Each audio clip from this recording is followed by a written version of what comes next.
It's November 16th, 2023. We're in Ellsworth, Kansas.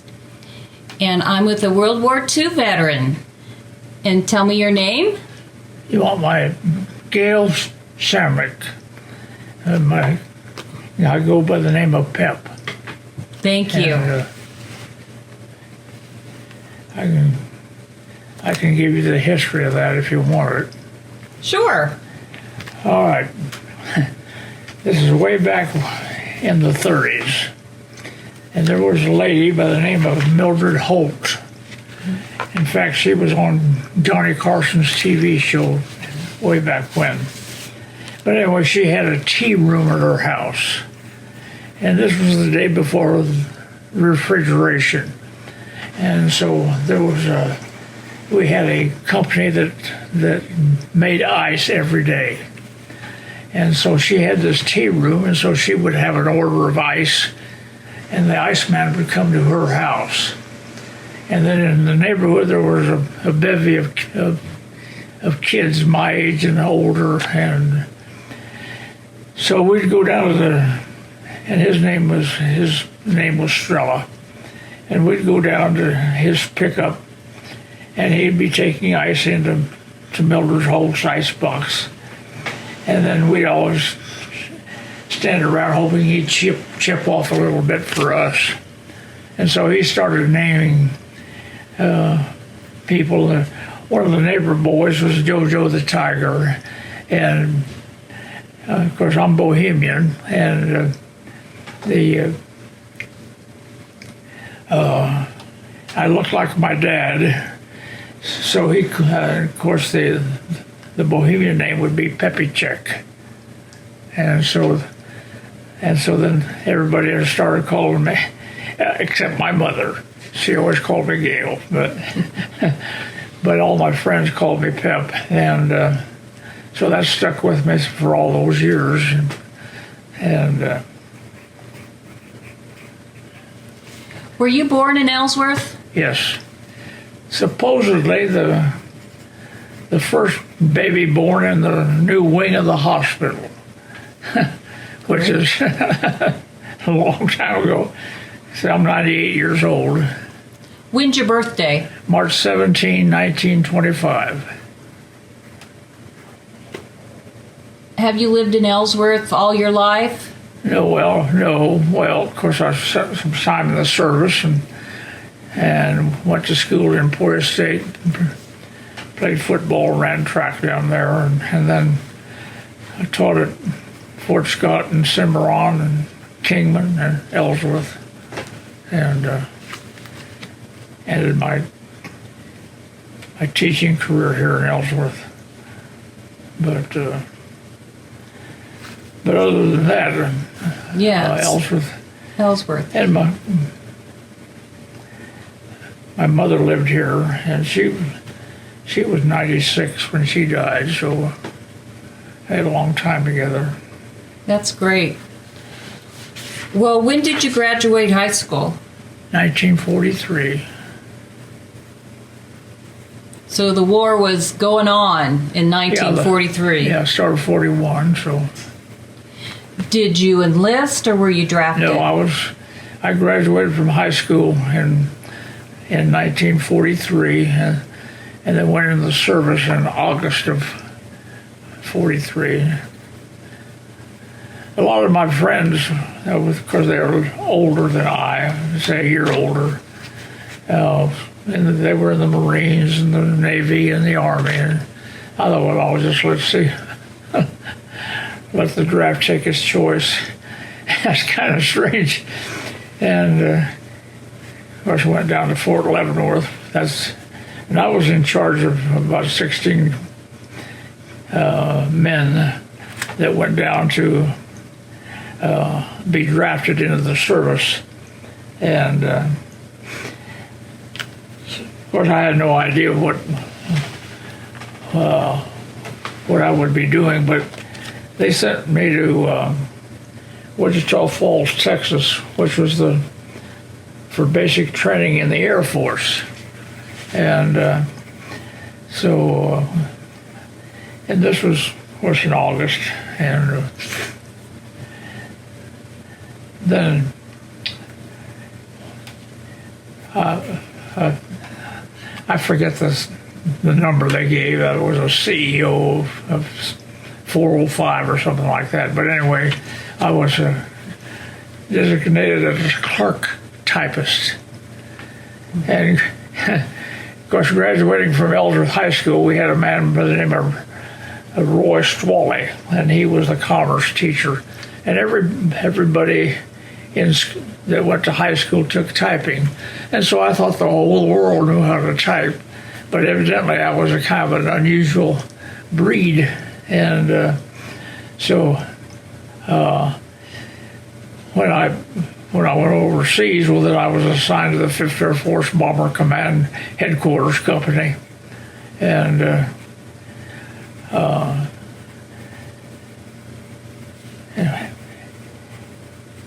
and I forget, well, we'll have the information there, but anyway, we had, say, 10 different squadrons of airmen that were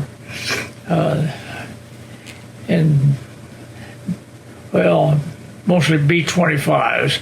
I mean, the air war in the Pacific was so much different than the air war in Europe. And so a lot of their bombing was shipping, coastal cities, that type of thing. Mm-hmm. And so they had twin-engine planes so they could go in and over in Europe they had the 4-engine B-17s. We had some in our squadron, but anyway,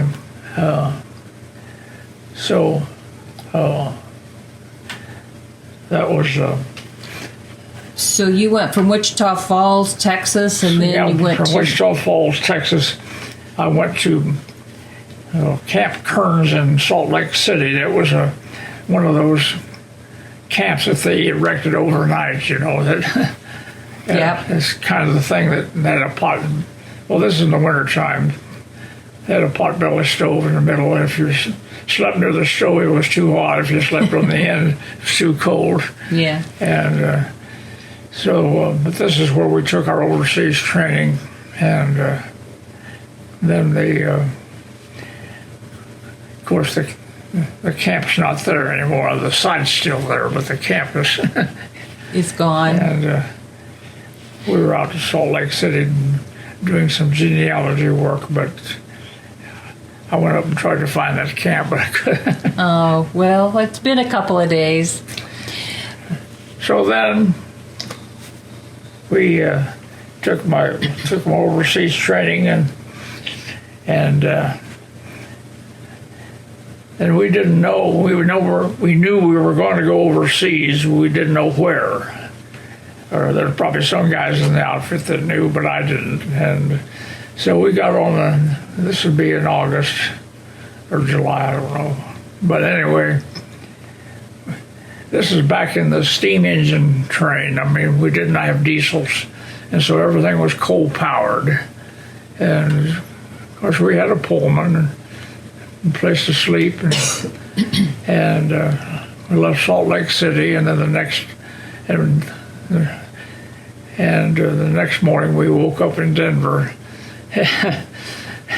Of course, had the windows open, and then you had a silhouette of your body from the soot that came in.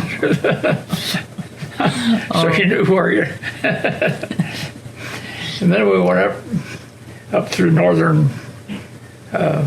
through southern Nebraska, and got on the Union Pacific line, that main line of the Union Pacific. And I remember Marysville, Kansas, and then we went to Kansas City. So we assumed we're going to New York. But no, we went down through Arkansas and went to New Orleans. And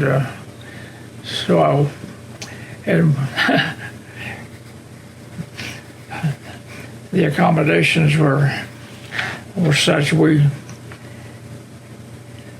lived in a barracks on the Mississippi River.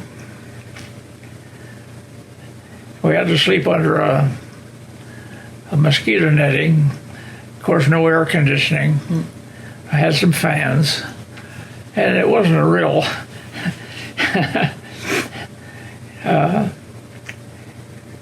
good place to be. And then we did a little bit of training there, but it would get off. We'd have a pass on Saturday, and we could go into New Orleans, and we'd go to Lake Pontchartrain, swim, and What was a regular day of training? What was that like? What would you do? well, when we're in New Orleans, Yes. well, it was just mostly calisthenics and that type of thing, because we were on the Mississippi and there wasn't any. I mean, they didn't take us any place to. But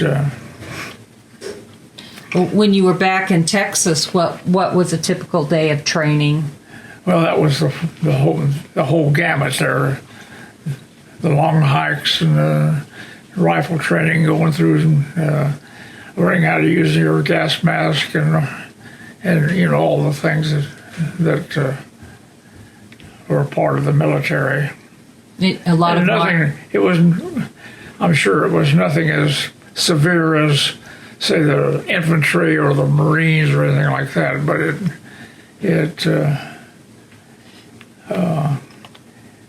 we'd go through the gas chamber, and of course this is in August and September, and it's pretty warm down in Texas that time. And then we get a pass on Saturday. We'd go into the USO and blow off some steam. what? Blow off some steam. Yeah. And a good dance over there. Had a good band. Good. So then, did you eventually got your orders to go to the Pacific? Well, got the orders to go to Salt Lake City. I mean, we didn't know where we were, and we went there. And of course, in the meantime, we had a little furlough. We could come home and, I forget, a couple weeks like that, and then report back to Shepherd Field, and then leave from the Shepherd Field to go on into Camp Kearns there, and but.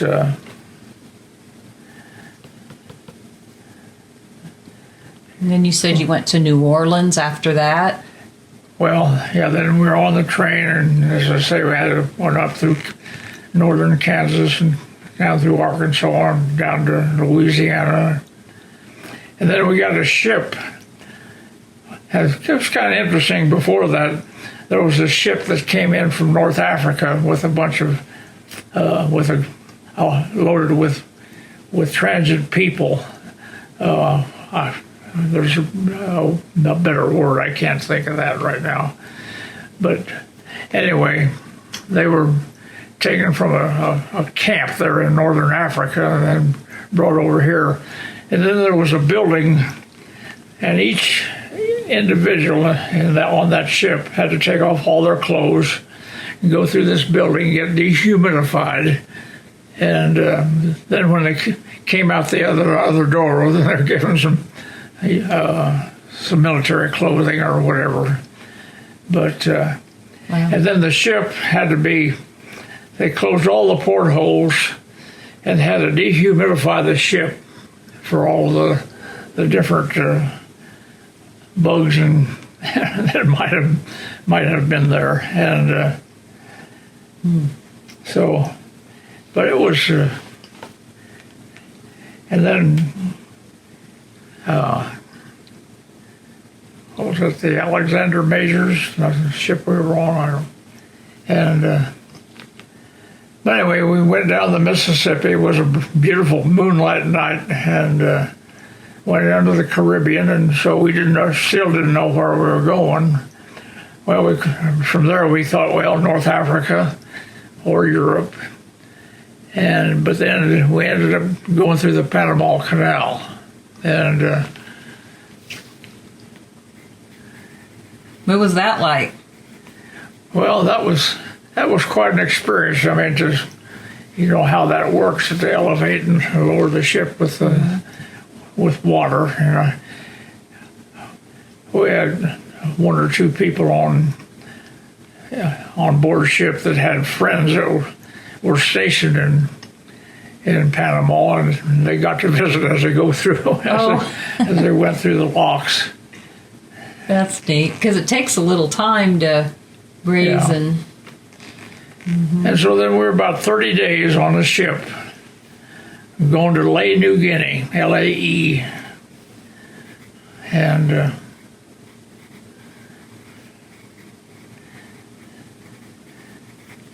that's where I was assigned to the headquarters of the 5th Air Force Bomber Command. And is that where you stayed the whole time? oh, no. Oh, okay. So we were. I was in Lae, New Guinea, and so then we're put on a kind of a landing ship, and we went up the coast of.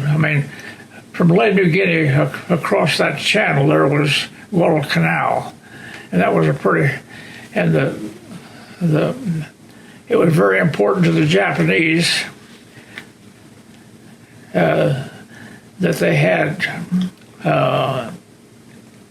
control of Guadalcanal, because that's the shipping lanes. Yeah. And the ships then would go on into Australia.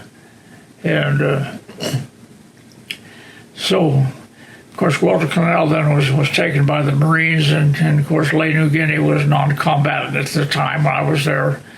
And so we went on ship, and we went up to a little island in the Dutch East Indies called Owi, O-W-I. I don't think you can even, you'd have to have a detailed map.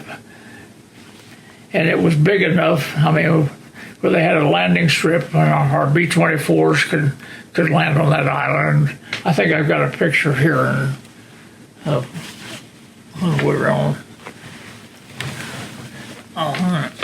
See. Okay. And then we went up the coast here to the Dutch East Indies, to a little island about as big as this coffee table, and stayed there for a while. And then after we left Owi Island, we went up to the island of Mindanao, where what's his name, MacArthur came back. And anyway, we'll go through some of that stuff. But anyway, and then we were non-combat. We all were issued a carbine rifle, but that's all. And our location on, well, I can show you where. But our location there in the Philippines on the island of Leyte, and that's where MacArthur came back, and a place called Tacloban.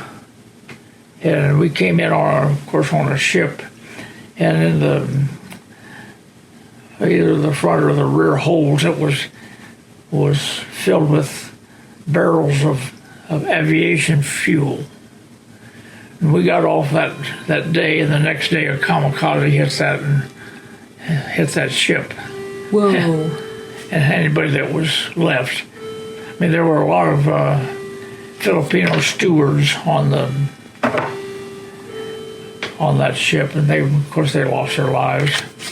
Oh my. And then our headquarters was in the interior of the island of Leyte. I never did know why, but they didn't ask me. There are a lot of things they didn't ask me. But, and that was our only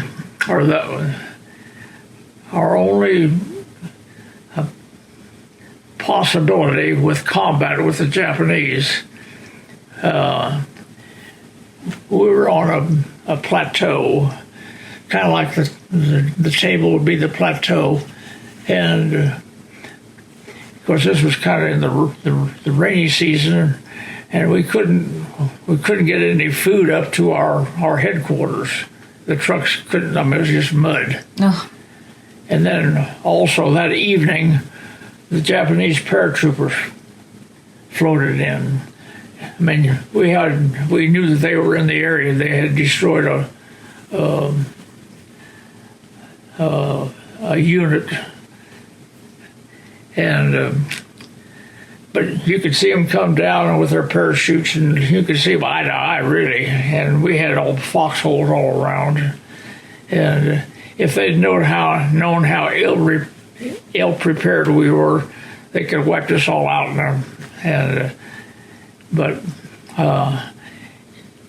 Yeah, you could see those Japanese, and so that they landed. And they landed down. Out. They didn't land on the plateau, No, but down. Yeah, Mm-hmm.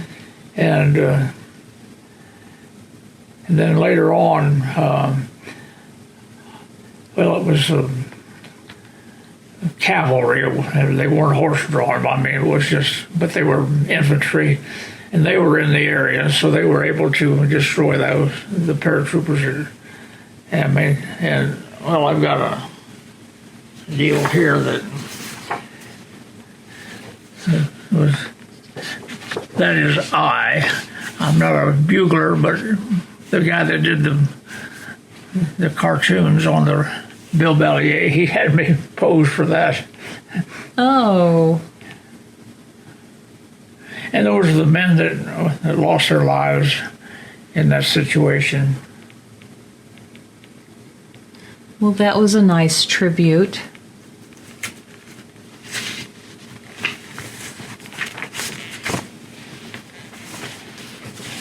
This is well, you've got to remember that we had typewriters.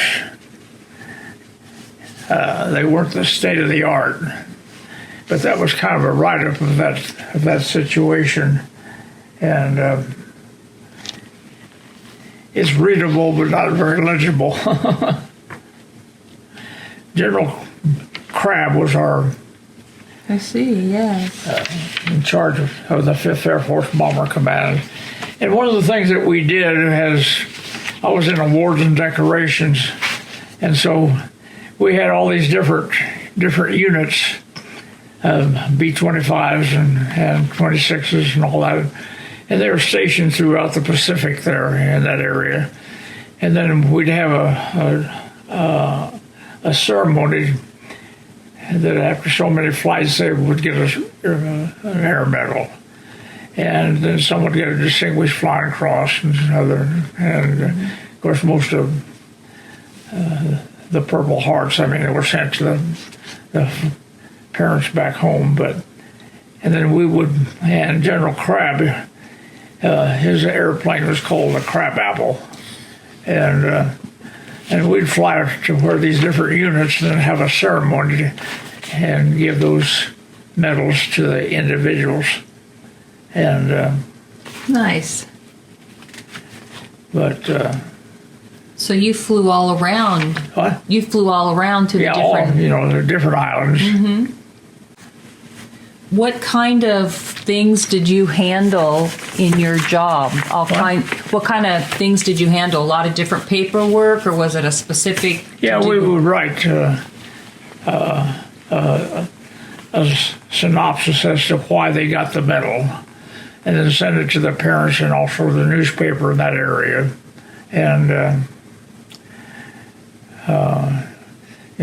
the aircraft that they were on, or maybe I don't know whether we mentioned the target or not, but that was probably a no-no. Probably, because that would give things away. Mm-hmm. But anyway, then we went up to, after we left, when I was on Leyte, then I got yellow jaundice. Of course, we were living on pancakes and orange marmalade. That's all the food we had. And coffee. We had some coffee, but then I got that yellow jaundice, and so they flew me to a hospital in the Dutch East Indies, in an island of Biak, B-I-A-K. And I spent about 6 weeks there until I was healthy enough, and then then I went back.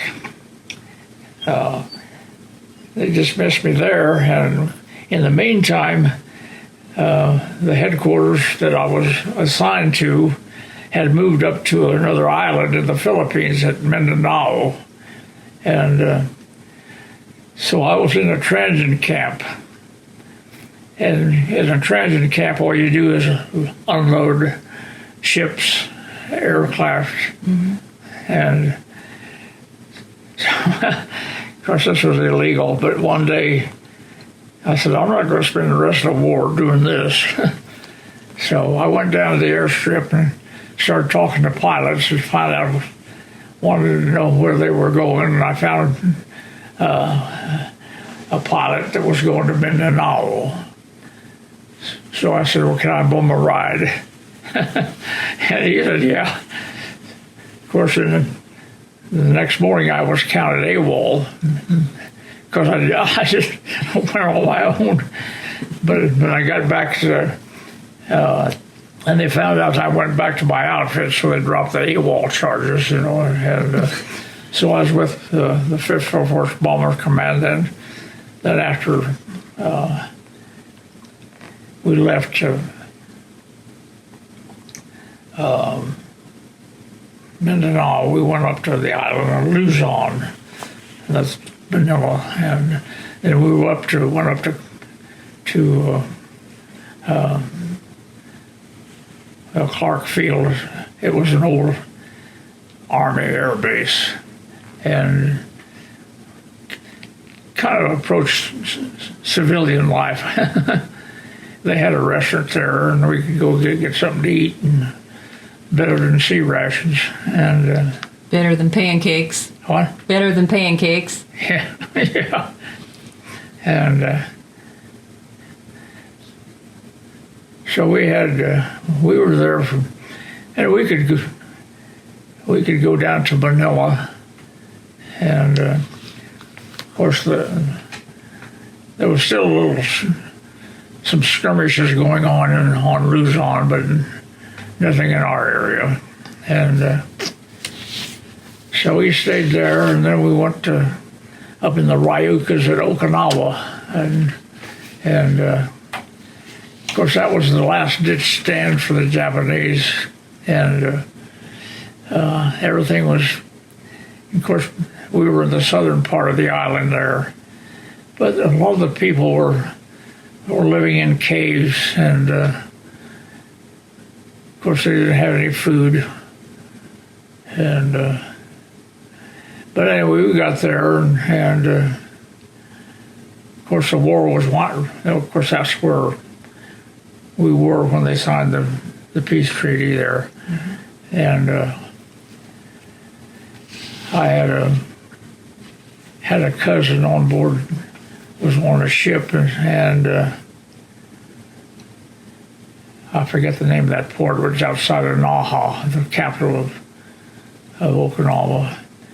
And so I got hitched a ride with somebody in a Jeep that was going up that way, and went out to visit him, and went out to his ship.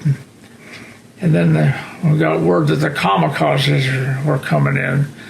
And so anybody that was not assigned to that ship had to go back on shore. And so I didn't get to visit with him too long, and went back. And did you see a kamikaze? What? Did you ever see a No. kamikaze? So this was all on your little side trip. Yeah. Yeah. But that was You saw a lot of things. What? You saw a lot of things. Yeah, so then after they signed the surrender and the treaty, well then we moved on up to Japan, and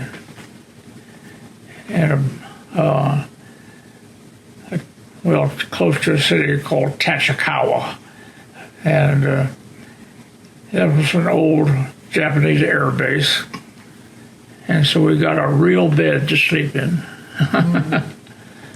And then we were there just more or less spending time until we could get a ship to come back to the States, and so we could go into Tokyo, and there at one time I had leave, and they sent me to a place, Naha.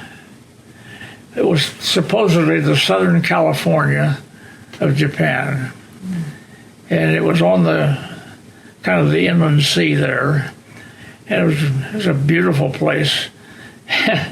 Boy, this.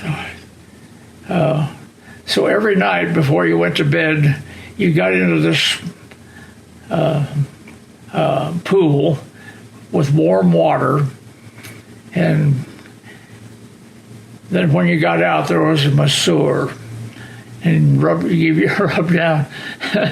And of course, the mattresses were made out of straw, so it didn't make any difference. It could have been bricks. You were so relaxed, after that. And I've always looked for that on a map, but I never could find it. And but it was, as I say, the Southern California of Japan, and had a big, nice hotel, and right on the water.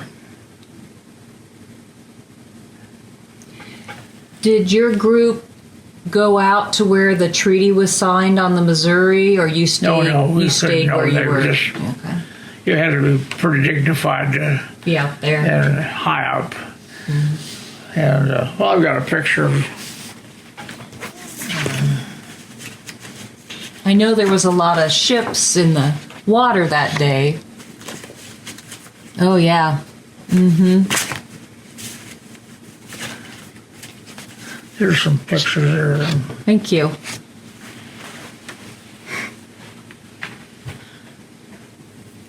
So where were you at when the bombs were dropped in Japan? Where were you stationed? Well,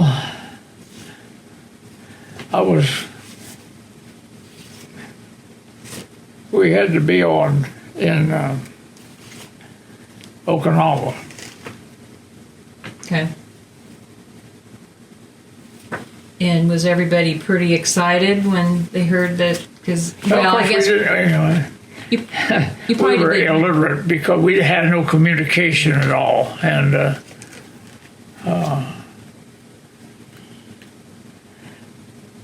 we had a man that was in charge of special services, and every night he'd set up his equipment for a movie, and so we'd have a movie. And of course, the war was, as I say, when I was on Okinawa, was almost over, and it did end. And we had where we were, there was a nice. We could go down into a nice beach, sandy beach. Pretty easy living. Sounds nice. Who's in this photo? Oops. That's General Doolittle. That's what I thought. On the back there's a caption. Friends of the National. Okay.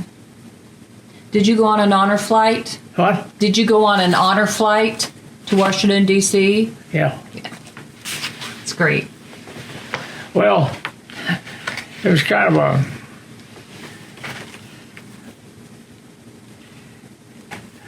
our flight was, of course, we left here, and where did we go? I don't know whether it was Fort Wright or Kansas City, but we flew out of there, and we didn't get to the we didn't get to the Iwo Jima Memorial.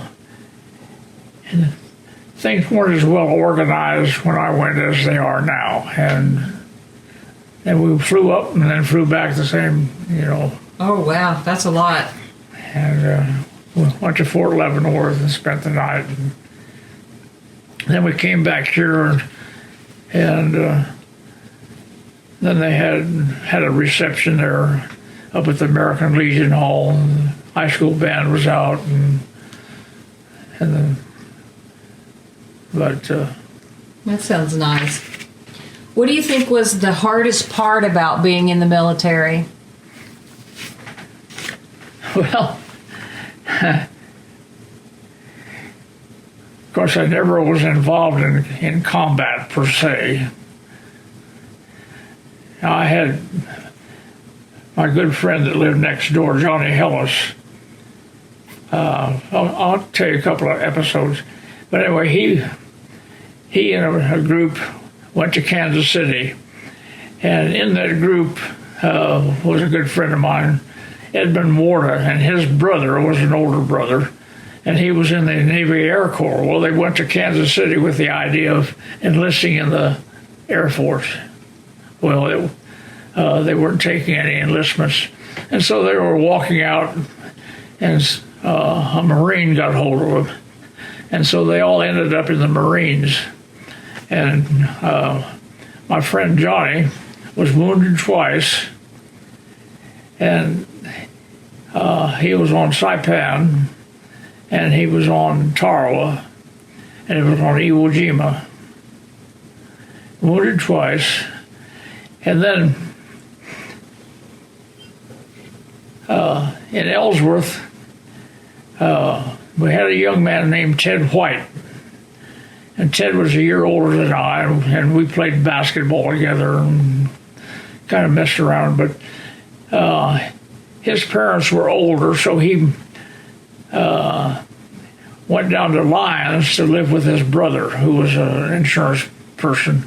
And Ted went and finished his high school there, graduated from, and he was an all-state basketball player, incidentally. And then he went to the University of Kansas and dropped out and enlisted in the Marines. And so he was in the Marines, and the hoisting the flag on Iwo Jima, of course, that was a stage, but the original, he was part of that. Wow. And his house, or the house that he lived in, has just been sold. It could be a war memorial, I guess. Could be. Named Ted White. And I got a write up somewhere about that, and probably in here. And but years later, we had a Ellsworth reunion out in Colorado Springs, and anybody that graduated from, well, not anybody, but, well, I should say anybody that graduated from Ellsworth High School was welcome to come, and it was mostly older graduates. Like I was 46, and graduated 43. They were 42, 41, and some of them a little bit later. But anyway, Ted White came back from California, and my friend Johnny, they got together, and they told war stories. Of course, nobody was there except those two. But that would have been an interesting conversation to record. Yes, it would. Because they were both on Iwo Jima, and Ted was in a different Marine division than Johnny. And Johnny was up on the northern part, and Ted was in the southern part. And and they never got together when they were on Iwo Jima. It's kind of an interesting. That two kids from the same town were in. What? Two kids from the same town ended up on the Shanelec Island. Yeah, that's pretty amazing. But do you feel like the military was a good experience for you? Oh yeah, I mean, I'm from Ellsworth, Kansas, and we had a movie theater, the Golden or the Bell, and we had athletics in the high school with football and track and basketball.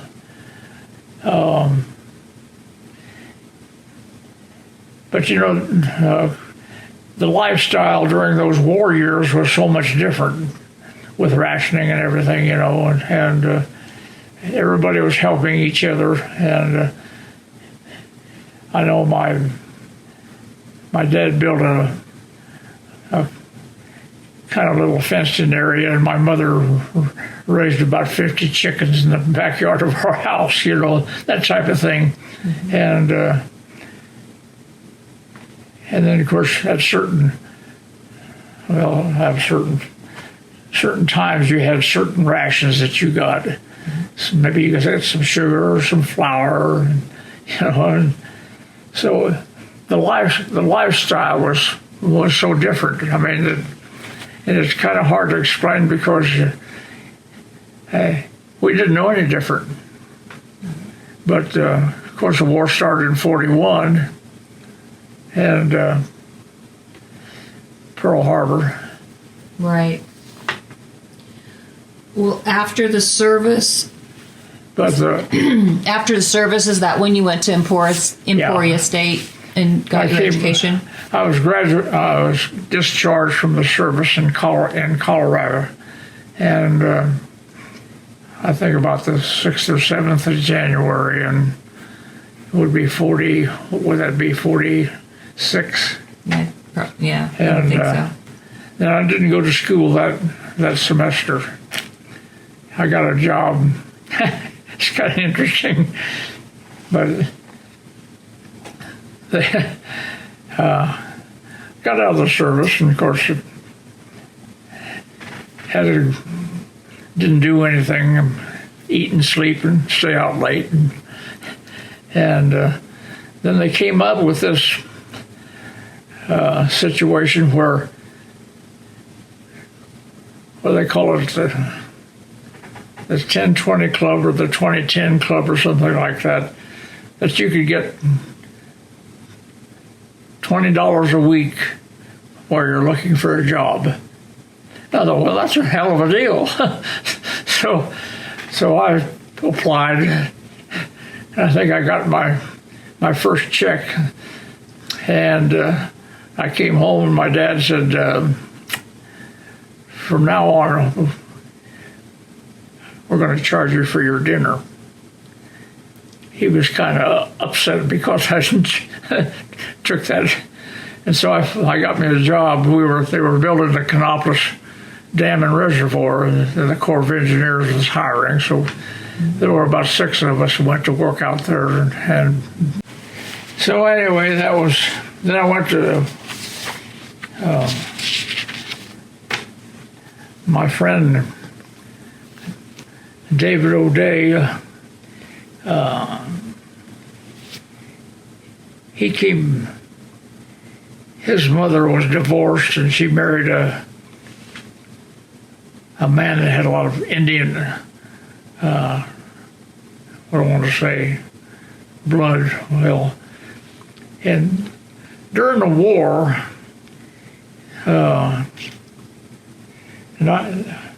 they did a lot of traveling in the South, and they would spend time on Indian reservations and that type of thing. And David didn't think that was his lifestyle, so he came back to live with his grandfather and grandmother and finish high school. And he graduated the year before in 1942. And then he went on to school at Fort Hays. He was a quarterback on our football team. And then that next year, he was going to go to school at St. Benedict's. I don't know whether he originally was a Methodist, and then there was a Father Tian up here, who was a good friend of his uncle, and they, the word is, I don't want to say convinced, but David then joined the Catholic Church. And then he was going to go, so that fall he was going to go to St. Benedict's. And he never did say this, but I just wondered if he might be interested in the priesthood, you know. But anyway, I had gone down and gotten a room there in Emporia, and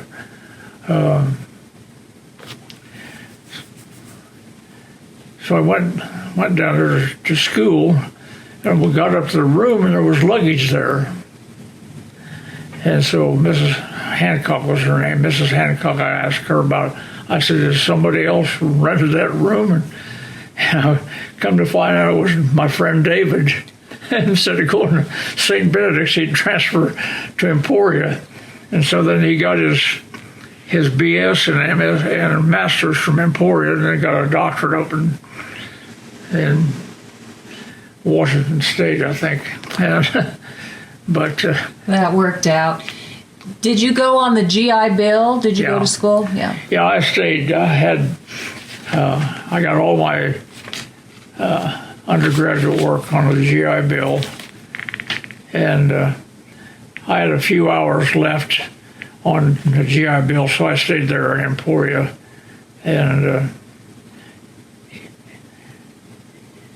took some hours and utilized the rest of it, and so. Yeah, I played 4 years of football and ran track for the Hornets. Nice. Were you long distance or sprinter? A long jumper. Long jumper? I was a semi-sprinter. I couldn't run the distance, and I wasn't fast enough to be a sprinter. But you could jump. I was Mr. In-Between. Well, looking back at your service, do you feel like it was a good experience in your life, the service, the military? Yeah, it was, you know,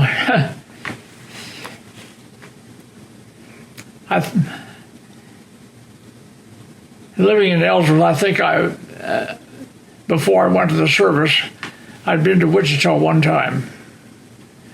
Had an uncle that was a World War I veteran, and they got a pension. And he bought a car, probably for $75, and they were going to Wichita. So they asked me if I wanted to go. And of course, back in those days, did a lot of thumb work, hitchhiking. And my friend David and my other friend Neil would go to Salina, but we'd hitchhike in the wintertime, and then they'd shock this feed. Well, then waiting for a car, we'd get behind a shocked food, because it was warmer.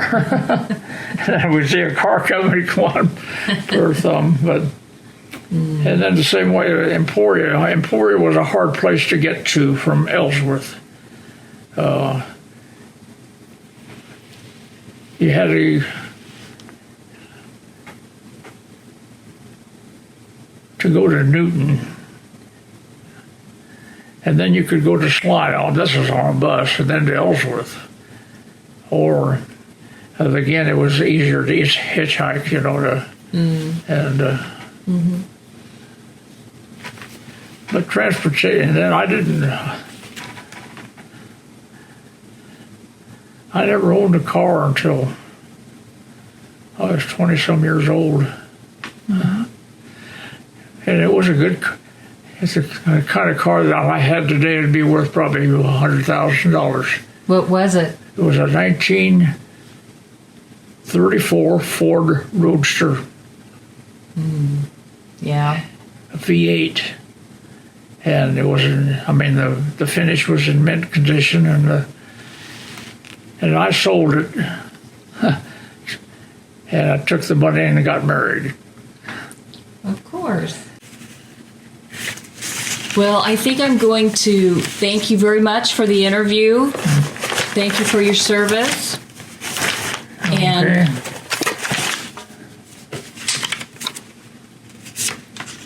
we'll look at some of this memorabilia.